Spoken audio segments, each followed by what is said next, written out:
Irmãos, o pastor, a pedido do meu Senhor, eu vou tratar aqui a importância da confissão de fé e entender e compreender o que seria uma confissão de fé bíblica, tá? Mas eu queria já abrir esse texto aqui com os irmãos, Marcos 9, 38 a 40, e depois a gente volta para Romanos 10.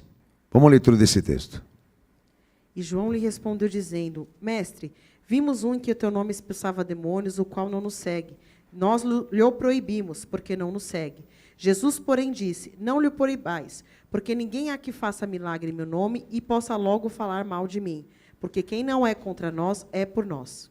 O que eu queria que esse texto aqui, apontar para os irmãos que a preocupação dos discípulos de que houvessem pessoas que não estivessem no rol do discipulado, da comunhão ali, e estivessem pregando a Jesus, e até mesmo querendo orar por pessoas em nome dele. E o Senhor deixa claro, ali naquele momento, de não querer intervir na atitude daqueles homens, porque a compreensão dele em relação àquela atitude, àquela dedicação, é que ela não atrapalhava. Bom, o entendimento aqui é esse. Só que eu quero entrar nesse ponto aqui. Em outros textos que estão no Evangelho, demonstra ali também, ao mesmo tempo, essa preocupação do Senhor de não deixar que o nome dele e a obra dele fosse popular. Ele tinha uma preocupação realmente de que aqueles eventos de curas, de milagres, expandissem de uma forma tão grande que as pessoas passassem a procurá-lo exatamente por esta razão. Entendo, e como existe confirmação para isso, e deixa claro em evidência que o Senhor realmente ele tinha este temor, de que houvessem ali seguidores à procura dele, por essas razões de solução de vida e solução rápida de problemas. Bom, o que isso afeta?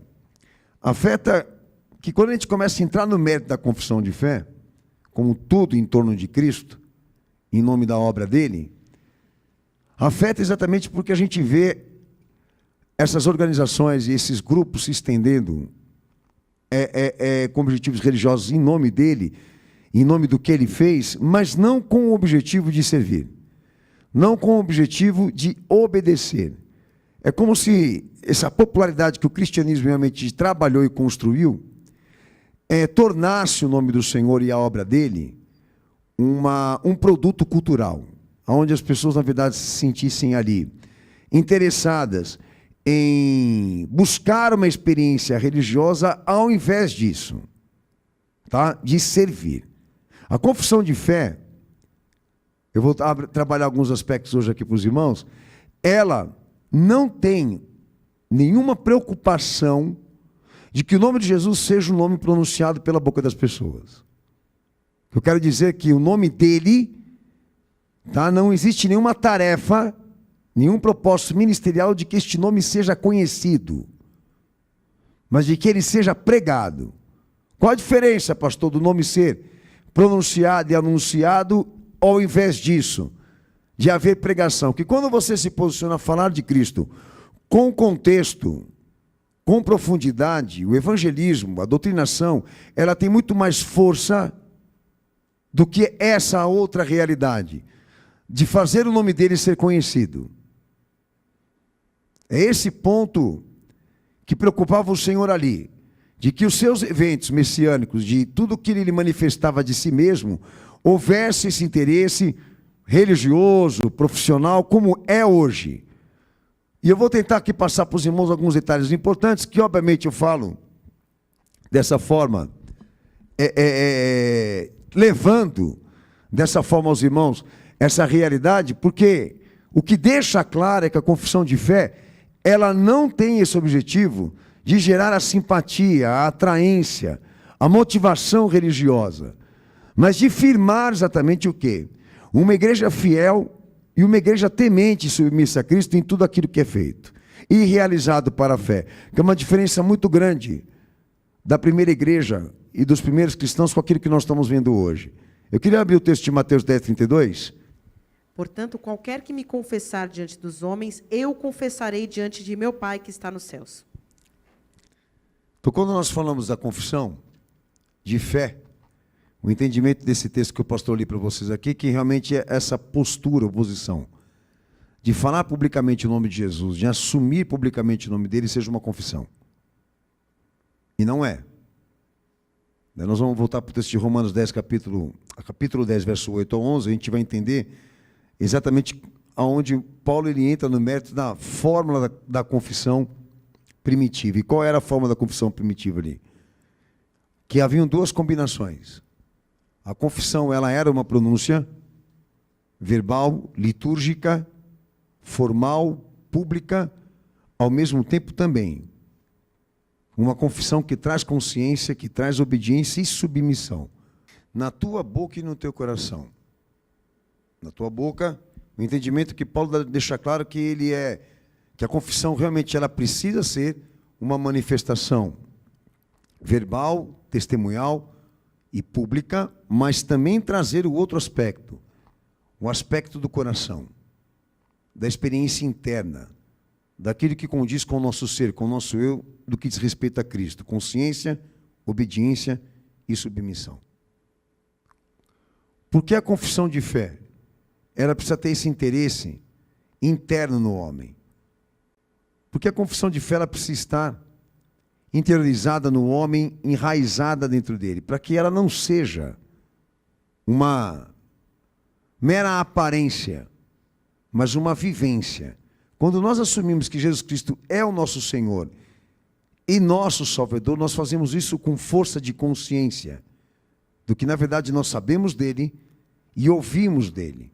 Então, quando isso é manifestado publicamente, quando isso é manifestado em hino, quando é manifestado em culto, quando é manifestado em pregação, essa experiência, essa realidade interna dentro de nós precisa estar acompanhada. Ela precisa estar ali presente no testemunho. Então, Paulo deixa claro que a confissão de fé, ela traz essa combinação. Ao mesmo tempo, haver a manifestação externa desta fé, essa realidade interna também, de consciência, de plenitude, do que diz respeito àquilo que sabemos do Senhor, do que diz respeito àquilo que nós, nesse momento, estamos vivendo com Ele. Por isso que ele coloca até a questão aí, né, da tua boca e no teu coração. Agora, esse reconhecimento em relação a Ele, de trazer esse aspecto externo e interno da realidade da fé, do que nós estamos vivendo agora, isso não pode ser dividido. Eu vou explicar por quê. Marcos 1, 24, nós vamos ler o texto. Quando o nosso Senhor, ele foi abordado pelo diabo em manifestações, o diabo que estava ali manifestado, ele reconhece publicamente a identidade e a natureza divina do nosso Senhor. E traz o aspecto, né, externo dessa confissão e desse reconhecimento. Vamos ler o texto. Dizendo: aqui temos contigo, Jesus Nazareno. Vieste destruir-nos? Bem sei quem és, o Santo de Deus. Bom, então se a gente realmente for levar em consideração de que a confissão de fé, de que o reconhecimento em relação a Cristo basta ser um testemunho ou uma manifestação pública, nós temos uma confissão aí. Então, se isso for suficiente, o diabo vai para o céu e muitos que confessaram ali diante do Senhor vão receber a salvação. Esse é o ponto. Eles trazem esse reconhecimento em relação a Ele, declaram quem é Ele, mas não estão em sujeição e obediência a Ele. O que torna essa confissão o quê? E essa declaração? Impossibilidade de salvação. O problema da popularidade é essa realidade. Das igrejas hoje, todas elas se focarem nessa questão de festejar, inclusive, que alguém tenha dito o nome de Jesus publicamente, alguém famoso, alguém no meio artístico, tenha falado o nome de Jesus, como se aquilo fosse uma identificação de que ele realmente serve a Jesus, de que ele é um cristão. E não, pô. Até mesmo quando você vê as igrejas. Nós tivemos recentemente esse evento cultural da virada do ano, onde haviam pessoas lá, de diversas religiões, participando do evento e muita gente acreditando que aquilo tinha um ponto positivo. Eu entendo que não. Como é que eu vou achar positivo, entendeu? Esse culto voltado para a divulgação de um evento cristão que não tenha a pregação, que não tem a orientação, que não tem a doutrinação, mas só isso, o espetáculo de verem as pessoas cantando o nome dele. O fator de todos estarem pronunciando o nome dele. Bom, então, se for só com base nisso que a igreja realmente se ampara em dizer que a pessoa é cristã, de que realmente até mesmo ela seja salva só pelo fato dela ter confessado isso, ou feito esse pronunciamento, o diabo também vai para o céu. Porque há mais de um texto que ele, em ato público, na presença de muitos, manifestou o reconhecimento e declarou a real natureza do nosso Senhor. Que é como nós estamos aqui enquadrados. Nós viemos para um culto hoje aqui. Até agora, tudo correu certinho. Declararam, manifestaram, até o momento agora aqui, esse interesse pelo nome dele, ou até mesmo essa dedicação por invocação. Mas a gente vê a igreja constantemente lotando pessoas com esse objetivo, e a pergunta é o suficiente? É isso que ele quer? Que o nome dele realmente seja falado por você, reconhecido por você, e só isso, esse é o ponto. Então é muito sério que, se ficar realmente em evidência que tudo aquilo que a gente realmente tenha falado em torno dele e comunicado em torno dele não tenha a realidade, a experiência interna, que Paulo até define, né? Tem que ser a boca e o coração. Se não houver essa combinação, se não houver essa junção na experiência, eu entendo que é uma demonstração artística. Falar dele sem vivência, sem consciência e obediência, é uma demonstração artística. Nós temos um cenário montado, não uma realidade. Porque é exatamente aonde essa manifestação aqui ela se enquadra. Ele reconheceu, ele declarou, ele assumiu quem era o Senhor. Mas ele não tem parte nenhuma com ele. Não há nenhum vínculo, não há nenhuma realidade, não há nenhuma obediência, não há nenhuma sujeição. Então a confissão ela não pode ser entendida como uma declaração e um reconhecimento só litúrgico, verbal e até mesmo ministerial do Senhor. É necessário que esta confissão, essa realidade de confissão e fé esteja sendo vivida internamente por todos nós. Se não houver o coração, se não houver a plenitude nessa experiência, o entendimento aqui que ninguém se salvou aqui. É isso que Paulo está entrando no mérito. Ou seja, a confissão de fé na realidade do que o Senhor está tratando aí, ela só teria o quê? Efeito de salvação quando há submissão, quando há obediência. Então, ou seja, nem todos que dizem Senhor, Senhor, Senhor, entrarão no reino. Mas aqueles que obedecem. Então, como o Senhor deixasse claro o quê? Que essa popularidade em relação a Ele, em relação ao Pai, em relação à obra dele, prejudica sim a experiência do homem no que diz respeito à redenção.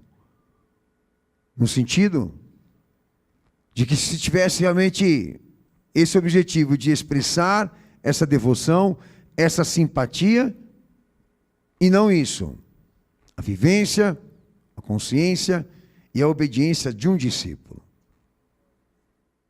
Então essa combinação de levar, né, na experiência com Cristo, nesse propósito de servi-lo, a questão do testemunho ao mesmo tempo da realidade da sujeição e da obediência, é o que dá a natureza da igreja. Eu não vi lá atrás, na primeira igreja, a possibilidade que aqueles irmãos tivessem padecido pelo Senhor, se realmente o interesse deles, o objetivo deles, fosse só ficar famoso com o nome de Jesus. A primeira igreja que foi martirizada por amor a Cristo, nunca ela teria se colocado naquela condição, ou permitido ficar naquela condição, se ela realmente não amasse Jesus. Se Jesus fosse uma marca lá, fosse um rótulo, aquilo não teria acontecido. Essa primeira igreja não teria dado esse testemunho. Ela não teria tido aquela realidade de levar o nome dele, de levar a confissão e a obediência até os tribunais, até aquela sentença. O que seria hoje? As igrejas atuais, elas se asseguram de que não virá uma perseguição sobre ela por causa de acordos políticos. Muita gente está amparada nisso. De não negar o nome dele e continuar pronunciando o nome dele, porque a igreja está acobertada pelo Estado. A primeira igreja não tinha isso. Ela não tinha esse luxo. Então, quando houve a perseguição sobre ela, o entendimento é o quê? Que aquela igreja se prontificou em continuar dando testemunho ao Senhor e servindo a Ele, independentemente dessas agressões, independentemente dessas perseguições. Por quê? Porque era uma igreja extremamente dependente dEle. Não dessa marca. Não desse Jesus pop, desse Jesus cultural. Era uma igreja que realmente levava, no que ela vivia, Cristo no coração. Estava registrado naquela igreja. Que eles serviam ao Senhor com inteireza, com consciência, com amor, com profundidade. E não isso. Com esse destino, com esses interesses religiosos. Então, muita gente que fala, eu aceitei Jesus, eu questiono se aceitou. Porque para você poder dizer que eu aceitei Jesus, isso precisa ser trabalhado. Então, como também confirmado. E essa realidade, esse aspecto externo, é insuficiente. Você pode agir como um cristão, você pode ter hábitos de um cristão, você pode ter manias de um cristão, mas dentro de você, você não é. Paulo até dizia, né, de levar todo o pensamento cativo a Cristo, né? Ou seja, há um contexto de realidades que nos ligariam com o Senhor, que devem ser trabalhados, que é exigido, mas que talvez alguns de vocês não tenham chegado a esse ponto.